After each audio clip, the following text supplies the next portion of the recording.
అందరికీ నమస్కారం. సో ఇవాళ మనం వచ్చేసాం ఇక్కడ వనభోజనాలకి. నేను మా హస్బెండ్ కలిసి ఇక్కడ మేము వనభోజనాలకి వచ్చేసాము.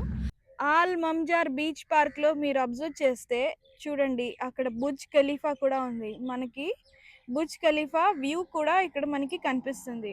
సో సూపర్గా మంచి picnic spot, any one can enjoy. And దుబాయ్లో ఉన్న వాళ్ళకి, షార్జాలో ఉన్న వాళ్ళకి అందరికీ కూడా ఇది ద బెస్ట్ స్పాట్ అని చెప్పచ్చు పిక్నిక్కి.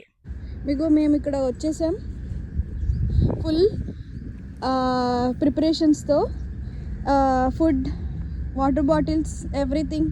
అనుకోండి, ఈ పార్క్లో మనకి వాష్రూమ్స్ ఉన్నాయి, play areas, smart oasis, picnic areas, barbecue areas అన్నీ ఉన్నాయి.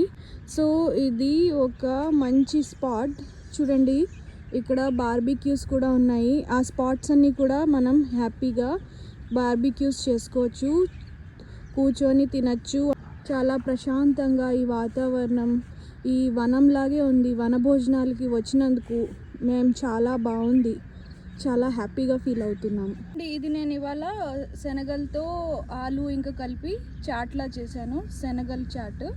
సో ఇది సర్వ్ చేసుకుంటున్నాం. సర్వ్ చేసుకొని నెక్స్ట్ ఇదేమో చోలే కూడా సర్వ్ చేసుకుంటాం. అండ్ నెక్స్ట్ జీరా రైస్తో పాటు రోటీస్ కూడా తెచ్చుకున్నాం. వేడి వేడి జీరా రైస్, చోలే, ఇంకా ఆలు చాట్, ఇంకా చపాతీ. యమ్మీగా ఉంది కదా. సో ఇలాంటి పిక్నిక్ స్పాట్కి, పిక్నిక్స్కి వెళ్ళినప్పుడు ఇట్లాంటి డిష్ ప్రిపేర్ చేసుకొని వస్తే చాలా బాగుంటుందండి. Stay tuned to part 2. Thank you for watching.